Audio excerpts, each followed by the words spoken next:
বৃষ্টিপাত না হওয়া ফেনী জেলায় বন্যা পরিস্থিতির উন্নতির দিকে, তবে এখনও পানিবন্দী জেলার বিস্তীর্ণ জনপদ। বানের পানি নেমে যাওয়ার সাথে সাথে ফুটে উঠছে ক্ষয়ক্ষতির চিহ্ন। ফসলি জমি, মাছের ঘের, সবজি বাগান সবই শেষ। হতাশা নিয়ে আশ্রয় কেন্দ্র থেকে অনেকে নিজ বাড়ি ফিরছেন। তবে এখনও পানিবন্দী ৬টি উপজেলার ১১৪টি গ্রাম। পানি উন্নয়ন বোর্ড জানায়, বন্যার পানি পুরোপুরি নেমে যাওয়ার পর ভেঙে যাওয়া বাঁধগুলো টেকসই মেরামত করা হবে। ফেনীর মুহুরী, কহুয়া ও সিলোনিয়া নদীর ৩৬টি স্থান ভেঙে ফেনীর বিস্তীর্ণ এলাকা তলিয়ে যায়। এছাড়া নোয়াখালীতেও বন্যা পরিস্থিতি উন্নতি অব্যাহত রয়েছে। গোমতী নদীর পানি কমতে শুরু করেছে, ফলে ভেসে উঠতে শুরু করেছে চরের ফসলি জমির ক্ষয়ক্ষতির চিহ্ন। সম্প্রতি ভারী বর্ষণ ও ভারত থেকে নেমে আসা উজানের পানির ঢলে ব্যাপক ক্ষতি হয়েছে কৃষকদের ফসলি জমির। গেল বছরের বন্যার ক্ষতি কাটিয়ে উঠতে না উঠতেই এবারও অতিবৃষ্টি আর উজানের ঢলে ডুবছে কৃষকের স্বপ্নের ফসল।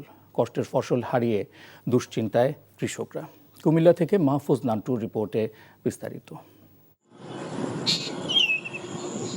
কয়েকদিন আগের অতিবৃষ্টি আর উজানের ঢলে গোমতীর চরে ফসল তলিয়ে যায়। গত বছরের বন্যায় গোমতী চরের কৃষকরাই সবচেয়ে বেশি ক্ষতির মুখোমুখি হয়েছিলেন, যার ক্ষত এখনও কাটিয়ে উঠতে পারেননি তারা। এবারও পানি বেড়ে চরে ডুবেছে লাউ, করলা, মিষ্টি কুমড়া, মূলা সহ অন্যান্য শাকসবজি। এসব ফসল ফলানোর জন্য কৃষকরা লোন নিয়েছিলেন বিভিন্ন ব্যাংক থেকে। এখন ফসল হারিয়ে দুশ্চিন্তায় চরের কৃষকরা। এই যে ৬ শতক জায়গা করতে যাই, আমার মোটামুটি ১১ লাখ টাকার উপরে আমি ব্যাংক থেকে ঋণ নেওয়া। গত বছর বন্যার কারণে প্রায় 15 লাখ টাকার উপরে ঋণ নেওয়া। কিন্তু এই মুহূর্তে এসে এই যে সর্বশান্ত হয়েছি, এখন তো আর দাঁড়ানোর কোনো সুযোগ নাই। এই বছরে আমার বন্যা আইসা সারে আমার 10 লাখ টাকার মতন লস। 10 লক্ষ টাকা সিসি লোন কইরা এই টাকা আপনার এই মাসে মাসে 30,000 টাকা করে দিতে হয়। জেলার সদর উপজেলার গোমতীর চরে, জালুয়াপাড়া, টিক্কার চর, বুড়িচং উপজেলার কাচিয়াতল, ভান্তি এলাকাগুলোতে ক্ষতি হয়েছে বেশি। গেল বছরের বন্যার পর কৃষকদের প্রণোদনা দেওয়া হয়েছে। এবারও কৃষি বিভাগ ক্ষতিগ্রস্ত কৃষকদের প্রণোদনা দেবে বলে জানালেন কৃষি অধিদপ্তরের এই কর্মকর্তা। সরকারের ইচ্ছা এবারও আমরা আছে, আমাদের প্রণোদনায় কিন্তু সবজি চাষিদের জন্য প্রণোদনা আছে, সবজি বীজ সহ নানা ধরনের উপকরণ। তো সেগুলোর মাধ্যমে হয়তো কৃষকরা আবার ইনশাআল্লাহ ফিরে আসবে। জেলা কৃষি অধিদপ্তরের মতে এবছর অতিবৃষ্টি আর পাহাড়ি ঢলে আউশ ধানের ক্ষতি হয়েছে 11,586 হেক্টর জমি, রূপা আমনের বীজতলা ক্ষতি হয়েছে 487 হেক্টর, শাকসবজির ক্ষতি হয়েছে 1350 হেক্টর জমি, যার মধ্যে গোমতীর চরে রয়েছে 120 হেক্টর জমি। NTV news desk. July August অভ্যুত্থান চলাকালে গত 5ই আগস্ট রাজধানীর চানখারপুলে 6 জনকে গুলি করে হত্যার ঘটনায় মানবতাবিরোধী অপরাধের মামলার অভিযোগ গঠন বিষয়ে আজ আদেশ দেবে ট্রাইব্যুনাল।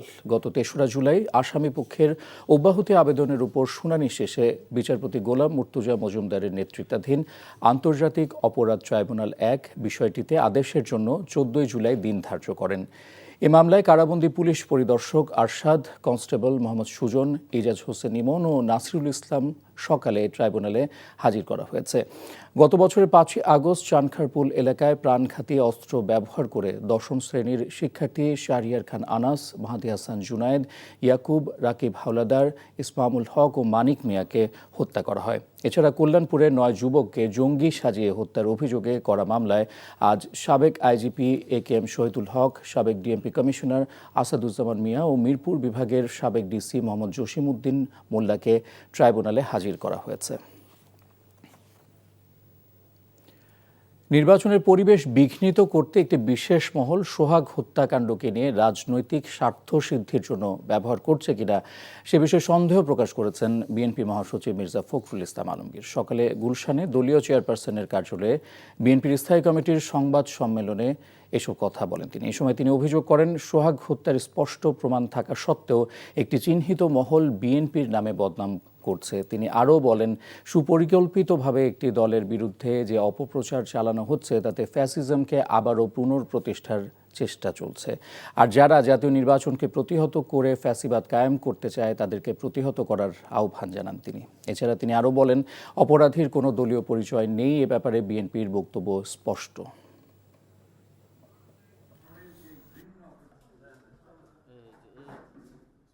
দুঃখজনক হলেও সত্য, নৃশংসতার মাধ্যমে এই হত্যাকাণ্ডে সরাসরি অংশগ্রহণকারীদের এ পর্যন্ত গ্রেপ্তার করা দূরে থাক, আইন প্রয়োগকারী সংস্থা এখনও তাদের নাম পরিচয় পর্যন্ত উদ্ঘাটন করতে সক্ষম হয়নি।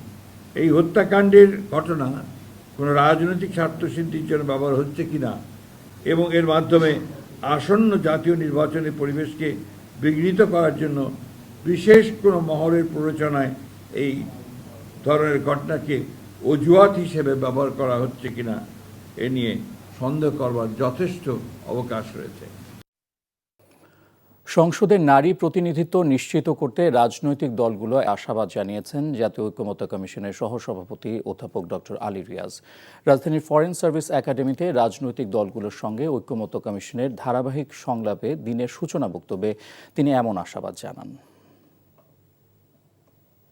বাংলাদেশের রাষ্ট্র পুনর্গঠনের ক্ষেত্রে সেজন্যই আমরা মনে করি যে প্রাতিষ্ঠানিকভাবেই সাংবিধানিকভাবেই সমতার মর্যাদায় নারীকে অভিষিক্ত করবার জন্য আমাদের ব্যবস্থা গ্রহণ করা দরকার। তারই প্রেক্ষাপটে আমরা আজকে সংসদে নারীদের প্রতিনিধিত্ব বিষয়ে আলোচনা করব। মিটফোর্ডে নৃশংস হত্যার ঘটনায় ব্যবস্থা নেওয়া হয়েছে উল্লেখ করে বিএনপির মহাসচিব মির্জা ফখরুল ইসলাম আলমগীর বলেছেন, গণতন্ত্র উত্তরণে বাধা তৈরি করতে পরিকল্পিতভাবে একটি মহল বিএনপির বিরুদ্ধে অপপ্রচার চালাচ্ছে। তরুণ প্রজন্ম সহ সবাইকে নিয়ে এমন ষড়যন্ত্র প্রতিহতের ঘোষণাও দেন তিনি। সকালে দলীয় চেয়ারপারসনের গুলশান কার্যালয়ে জরুরি সংবাদ সম্মেলনে এসব কথা বলেন তিনি। নূর হোসেনের রিপোর্ট। রাজধানীর মিটফোর্ডে ব্যবসায়ী সোহাগ হত্যাকে কেন্দ্র করে বিএনপি ও দলের ভারপ্রাপ্ত চেয়ারম্যানের বিরুদ্ধে কুৎসিত অপপ্রচারের প্রতিবাদে স্থায়ী কমিটির সদস্যদের নিয়ে জরুরি সংবাদ সম্মেলন করেছেন বিএনপির মহাসচিব মির্জা ফখরুল ইসলাম আলমগীর। প্রকৃত আসামিদের এখনও গ্রেফতার না করা, হত্যার সময় ভিডিও ধারণ ও নির্দিষ্ট পেজে তা ছড়িয়ে দেওয়া নিয়ে প্রশ্ন তুলে বিএনপি মহাসচিব বলেন, পরিকল্পিতভাবে অস্থিতিশীলতা সৃষ্টির চেষ্টা হচ্ছে, যার উদ্দেশ্য গণতন্ত্রে উত্তরণের পথে বাধা তৈরি করা। পূর্ব পরিকল্পিতভাবে 9 জুলাইয়ের ঘটনা 11 জুলাই শুক্রবার জুমার নামাজের পর সবচেয়ে প্রাইম টাইমে ইন্টারনেটে ছড়ানো শুরু করা হয়েছিল। পরিকল্পিতভাবে নির্দিষ্ট কিছু সোশ্যাল মিডিয়া আইডি ও পেজ থেকে আগে থেকেই তৈরি করে রাখা ফটো কার্ডগুলো অনলাইনে ছড়ানো শুরু হয়। এ থেকে প্রতীয়মান হয় যে অনলাইনে ভুয়া তথ্য প্রচারের ক্যাম্পেইন শুরুর আগে থেকেই অপপ্রচার সামগ্রী তৈরি করে রাখা হয়েছিল। মিটফোর্ড হত্যাকাণ্ডের রহস্য উদ্ঘাটনে বিএনপি তদন্ত কমিটি গঠন করেছে বলেও জানান বিএনপি মহাসচিব। জনগণকে সাথে নিয়ে পতিত ফ্যাসিবাদী গোষ্ঠী ও অপপ্রচারকারীদের সব ষড়যন্ত্র রুখে দেওয়ার অঙ্গীকারও করেন মির্জা ফখরুল। সংঘাত সৃষ্টির পরিকল্পিত ফাঁদে পানা দিয়ে ফ্যাসিবাদ বিরোধী জাতীয় ঐক্যকে বিনষ্ট করার যে কোনো প্রচেষ্টাকে রুখে, ষড়যন্ত্রকে রুখে দিতে হবে।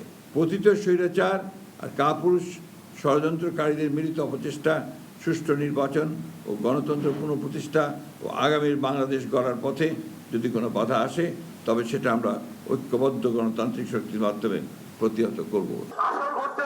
এদিকে জাতীয় প্রেস ক্লাবে বিএনপিপন্থী চিকিৎসকদের সংগঠন ডক্টরস অ্যাসোসিয়েশন অব বাংলাদেশ ড্যাব আয়োজিত প্রতিবাদ সমাবেশে দলটির সিনিয়র যুগ্ম মহাসচিব রুহুল কবির রিজভী বলেন, তারেক রহমানের বিরুদ্ধে ষড়যন্ত্র চলছে দেশের ভেতরে ও বাইরে।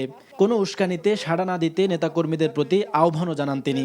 কোনো উস্কানির মুখে আপনারা কোনো প্রতিক্রিয়া দেখাবেন না। Nur Hossain, NTV news, Dhaka.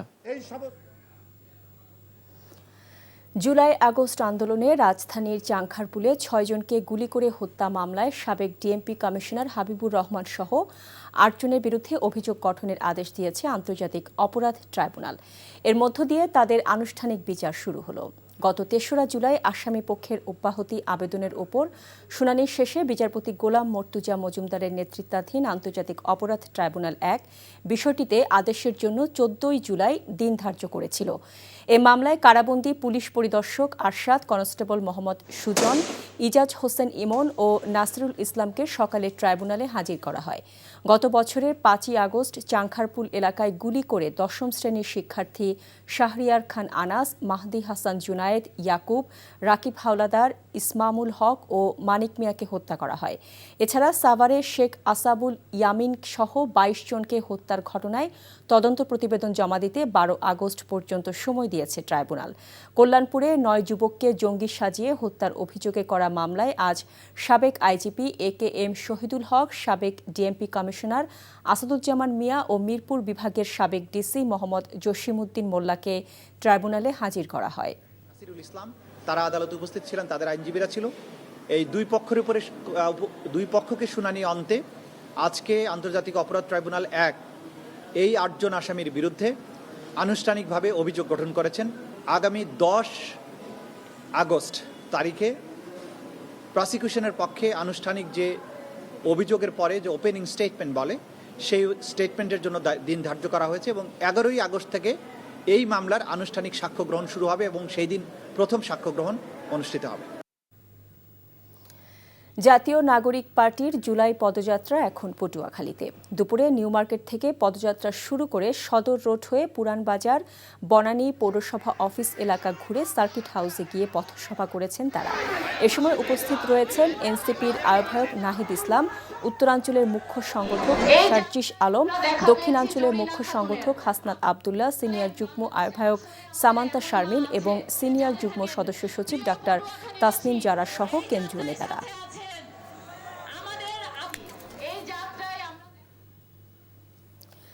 রাজধানীর মিটফোর্ডের ব্যবসায়ী সোহাগ হত্যাকাণ্ডের সঙ্গে জড়িতদের দ্রুত গ্রেফতার, পুরান ঢাকায় এলাকা কেন্দ্রিক সেনা টহল বৃদ্ধি সহ 6 দফা দাবি জানিয়ে 1 সপ্তাহের আলটিমেটাম দিয়েছে মৌলভীবাজার ব্যবসায়ী সমিতির নেতারা। দুপুরে পুরান ঢাকার মৌলভীবাজারে সংবাদ সম্মেলনে ব্যবসায়ীরা বলেন তাদের ব্যবসা রক্ষা করতে হলে আগে নিরাপদ পরিবেশ নিশ্চিত করতে হবে। বলেন এই এলাকার ব্যবসায়ীরা দীর্ঘদিন থেকে নিরাপত্তাহীনতায় ভুগছেন। নেতারা বলেন গত 9 জুলাই মিটফোর্ড এলাকায় সোহাগের নৃশংস হত্যাকাণ্ডে ব্যবসায়ী সমাজের নিরাপত্তাকে প্রশ্নবিদ্ধ করেছে। শান্তিপূর্ণ ব্যবসা পরিচালনায় চাঁদাবাজি বন্ধ, কিশোর গ্যাং নিয়ন্ত্রণ ও মাদক নির্মূলে আইনশৃঙ্খলা বাহিনীর প্রতি দাবি জানান ব্যবসায়ীরা। প্রকাশ্য দিবালোকে একটা মিটফোর্ড হসপিটাল আর সার্সিলবার মেডিকেল কলেজের রাস্তার সম্মুখে যদি এই ধরনের হত্যাকাণ্ড হতে পারে তাহলে আমার দোকানে এসেও তো যে কোনো গুন্ডা বাহিনীর সন্ত্রাসীরা লুটপাট কাজ করে নিতে পারে। এটা আতঙ্ক বিরাজ করছে। আমরা সেই ব্যাপারে সরকারের কাছে আলটিমেটাম দেব, নিরপেক্ষভাবে তদন্ত করে দোষী ব্যক্তিদের শাস্তির আওতায় না আনে তাহলে আমরা কঠোর আন্দোলনে ঝাঁপিয়ে পড়ব। জুলাই আগস্ট আন্দোলনে রাজধানীর চানখারপুলে 6 জনকে হত্যার মামলায় সাবেক ডিএমপি কমিশনার হাবিবুর রহমান সহ 8 জনের বিরুদ্ধে অভিযোগ গঠন করেছেন আন্তর্জাতিক অপরাধ ট্রাইব্যুনাল। এর মধ্য দিয়েই তাদের বিরুদ্ধে আনুষ্ঠানিক বিচার কাজ শুরু হলো। ট্রাইব্যুনালের জিজ্ঞাসাবাদে উপস্থিত 4 আসামি নিজেদের নির্দোষ দাবি করেন। রিপোর্টারও জানাচ্ছেন হাসান জাবেদ। জুলাই আন্দোলনে গত 5 আগস্ট রাজধানীর চানখারপুলে 6 জনকে গুলি করে হত্যা করা হয়। তারা হলেন শিক্ষার্থী শাহরিয়ার খান আনাস, মাহাদি হাসান জুনায়েদ, ইয়াকুব, রাকিব হাওলাদার, ইসমামুল হক ও মানিক মিয়া। এ ঘটনায় ডিএমপির সাবেক কমিশনার হাবিবুর রহমান সহ 8 জনকে আসামি করে গত 25 মে ট্রাইব্যুনালে আনুষ্ঠানিক অভিযোগ জমা দেয় প্রসিকিউশন। সেদিনই অভিযোগ আমলে নেয় ট্রাইব্যুনাল। 3 জুলাই অভিযোগ গঠনের শুনানি শেষ হয়। সোমবার ট্রাইব্যুনাল অভিযোগ গঠন করে সূচনা বক্তব্য এবং সাক্ষ্য গ্রহণের জন্য দিন ধার্য করে। আন্তর্জাতিক অপরাধ ট্রাইব্যুনাল 1 এই 8 জন আসামির বিরুদ্ধে আনুষ্ঠানিকভাবে অভিযোগ গঠন করেছেন।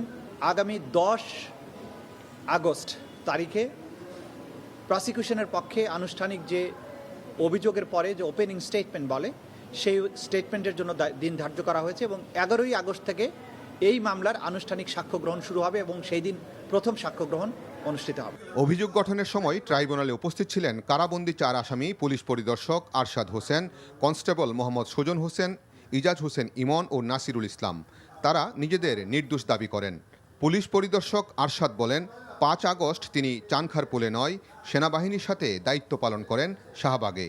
এখানে সম্পূর্ণভাবে এডিসি আক্তারুল ইসলাম নেতৃত্ব দিয়েছেন, সেখানে আরশাদ ইসলামের কথা বলা নাই এবং একজন ইন্সপেক্টর কখনো বাংলাদেশের কোনো ইন্সপেক্টরই কখনো কমান্ডিং অফিসার হতে পারে না যেখানে এডিসি এবং এসি উপস্থিত থাকে। কোথায় ছিলেন এইটা মামলার বিচারের মধ্যে দিয়ে প্রমাণিত হবে, ট্রায়ালের বিষয়। এটা উনি আজকে কি বলছেন দ্যাট ইজ টোটালি ইমম্যাটেরিয়াল। বাদী পক্ষ যেটা বলছে যে তারা দোষী, তখন তাদের দোষ প্রমাণের জন্য সাক্ষ্য প্রমাণের প্রশ্ন আসে। অভিযোগ গঠনের মধ্য দিয়ে চানখারপুল হত্যা মামলার আনুষ্ঠানিক বিচার কাজ শুরু হলো। এই মামলায় উপস্থিত আসামিরা নিজেদেরকে নির্দোষ দাবি করলেও বিচার প্রক্রিয়ার মধ্য দিয়ে তাদেরকে প্রমাণ করতে হবে যে তারা নির্দোষ। অপরদিকে প্রসিকিউশনও সর্বোচ্চ চেষ্টা চালাবে আসামিদেরকে দোষী সাব্যস্ত করতে। হাসান জাবেদ, এনটিভি নিউজ, আন্তর্জাতিক অপরাধ ট্রাইব্যুনাল, ঢাকা। এদিকে বিএনপিকে নিয়ে ষড়যন্ত্রের প্রতিবাদে দেশের বিভিন্ন স্থানে বিক্ষোভ সমাবেশ করেছে ছাত্রদল। জেলা ছাত্রদলের সভাপতি কামরুল ইসলামের নেতৃত্বে দুপুরে নাটোর শহরের আলাইপুরস্থ দলীয় অস্থায়ী কার্যালয়ের সামনে বিক্ষোভ মিছিল বের হয়। মিছিলটি কানাইখালী জনতা ব্যাংক চত্বরে গিয়ে শেষ হয়। ঠাকুরগাঁয়ে জেলা বিএনপি কার্যালয় থেকে একটি বিক্ষোভ মিছিল বের হয়ে শহরের প্রধান সড়ক প্রদক্ষিণ করে একই স্থানে গিয়ে শেষ হয়। কিশোরগঞ্জ শহরের রথখোলা এলাকায় বিএনপি অফিস থেকে ছাত্রদলের উদ্যোগে একটি মিছিল বের হয়। মিছিল থেকে দেশে বিশৃঙ্খলা সৃষ্টির অভিযোগে স্বৈরাচারের দোসরদের সতর্ক করা হয়। এছাড়া কুষ্টিয়া, গোপালগঞ্জ, টাঙ্গাইল, মানিকগঞ্জ, ময়মনসিংহ, নেত্রকোনা, চুয়াডাঙ্গা, নওগাঁ সহ দেশের বিভিন্ন স্থানে বিক্ষোভ সমাবেশ করেছে ছাত্রদল।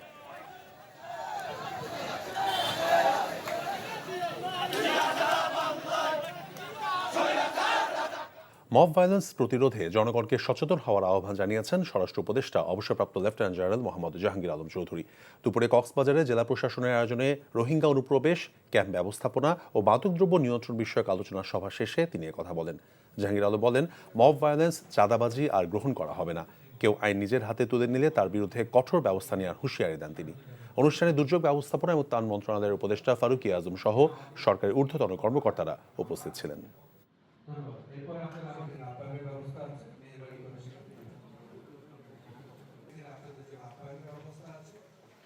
জনগণ সরব হইলে কিন্তু আর মব ভায়োলেন্স হবে না। জনগণ সরব হইলে তো জনগণই মব ভায়োলেন্স বন্ধ করে দিবে। মব ভায়োলেন্স কোনো অবস্থায় গ্রহণযোগ্য না। যদি কেউ কোনো কিছু করতে যায়, তারা আইনের জন্য তারা আইন প্রয়োগকারী সংস্থার কাছে হ্যান্ড ওভার করবে। চাঁদাবাজি বন্ধে সরকার কঠোর অবস্থান নিয়েছে। যে চাঁদাবাজি যে পরিচয় তার হোক না কেন, সে যত উচ্চ লেভেলের হোক না কেন, কাউকে ছাড় দেওয়া হবে না। জুলাই গণঅভ্যুত্থানে শহীদদের স্মরণ করতে দেশের 64 জেলায় স্মৃতিস্তম্ভের ভিত্তিপ্রস্তর স্থাপন করা হয়েছে। সকালে চট্টগ্রামের পাঁচলাই জাতিসংঘ পার্কে জুলাই গণঅভ্যুত্থানে শহীদ ও ছাত্র জনতার স্মরণে স্মৃতিস্তম্ভের ভিত্তিপ্রস্তর স্থাপন করা হয়। এ সময় চট্টগ্রামের অতিরিক্ত বিভাগীয় কমিশনার মোহাম্মদ নুরুল্লাহ নুরি, জেলা প্রশাসক ফরিদা খানম সহ প্রশাসনের কর্মকর্তারা উপস্থিত ছিলেন। এদিকে সাভারে শহীদ নাফিসা, শহীদ মারুফ, শহীদ শ্রাবণ গাজী ও শহীদ মুন্না চত্বর উদ্বোধন করেন সাবেক সংসদ সদস্য ও বিএনপির কেন্দ্রীয় কমিটির সহ পরিবার কল্যাণ বিষয়ক সম্পাদক ডাক্তার দেওয়ান মোহাম্মদ সালাউদ্দিন বাবু। এছাড়া মেহেরপুর, বরগুনা, শেরপুর, টাঙ্গাইল, ঠাকুরগাঁও, সাতক্ষীরা, কুমিল্লা সহ দেশের অন্য সব জেলাতেও জুলাই স্মৃতিস্তম্ভের ভিত্তিপ্রস্তর স্থাপন করা হয়েছে। দেশকে আবারও অস্থিতিশীল করার পাঁয়তারা চলছে, যাতে আগামীতে নির্বাচন না হয়, এমন অভিযোগ করেছেন বিএনপি মহাসচিব মির্জা ফখরুল ইসলাম আলমগীর। বিকেলে নয়াপল্টনে ঢাকা মহানগর উত্তর ও দক্ষিণ বিএনপি আয়োজিত বিক্ষোভ সমাবেশে তিনি এই অভিযোগ করেন। বলেন, কারো পাতা ফাঁদে পা দেওয়া যাবে না। রিপোর্ট করছেন ফাহাদ মোহাম্মদ। বিএনপির ভারপ্রাপ্ত চেয়ারম্যান তারেক রহমানের বিরুদ্ধে ক্রমাগত ষড়যন্ত্রমূলক অপপ্রচার এবং মিটফোর্ডে পাশবিক হত্যাকাণ্ডের দৃষ্টান্তমূলক শাস্তির দাবিতে বিক্ষোভ মিছিলের আয়োজন করে ঢাকা মহানগর উত্তর ও দক্ষিণ বিএনপি। নয়াপল্টনের বিএনপির কেন্দ্রীয় কার্যালয় থেকে শুরু হয়ে মিছিলটি কাকরাইল মৎস্য ভবন হয়ে প্রেস ক্লাবে গিয়ে শেষ হয়। দলের ভারপ্রাপ্ত চেয়ারম্যান তারেক রহমানকে জড়িয়ে অপপ্রচারের বিরুদ্ধে স্লোগান দেয় নেতাকর্মীরা। এর আগে কেন্দ্রীয় কার্যালয়ের সামনে বিক্ষোভ সমাবেশে বিএনপি মহাসচিব অভিযোগ করেন, দেশকে আবারও অস্থিতিশীল করার চেষ্টা চলছে, যাতে নির্বাচন অনুষ্ঠিত না হয়। চক্রান্তকারী, ষড়যন্ত্রকারী, তারা আমাদের বাংলাদেশকে আবার অস্থিতিশীল করার চেষ্টা করছে। তারা চেষ্টা করছে বাংলাদেশে যেন নির্বাচন না হয়। তারা চেষ্টা করছে মানুষের ভোটাধিকার যেন প্রয়োগ করতে না পারে। তারা চেষ্টা করছে বাংলাদেশ যেন নতুন করে নতুন সূর্যের দিকে তাকিয়ে নতুন করে জেগে উঠতে না পারে। বন্ধুগণ, যারা বিএনপির বিরুদ্ধে কথা বলে তারা গণতন্ত্রের শত্রু উল্লেখ করে মহাসচিব বলেন, কারো পাতা ফাঁদে পা দেওয়া যাবে না। উত্তেজিত না হয়ে ঠান্ডা মাথায় পরিস্থিতি সামলাতে নেতাকর্মীদের প্রতি আহ্বান জানান তিনি।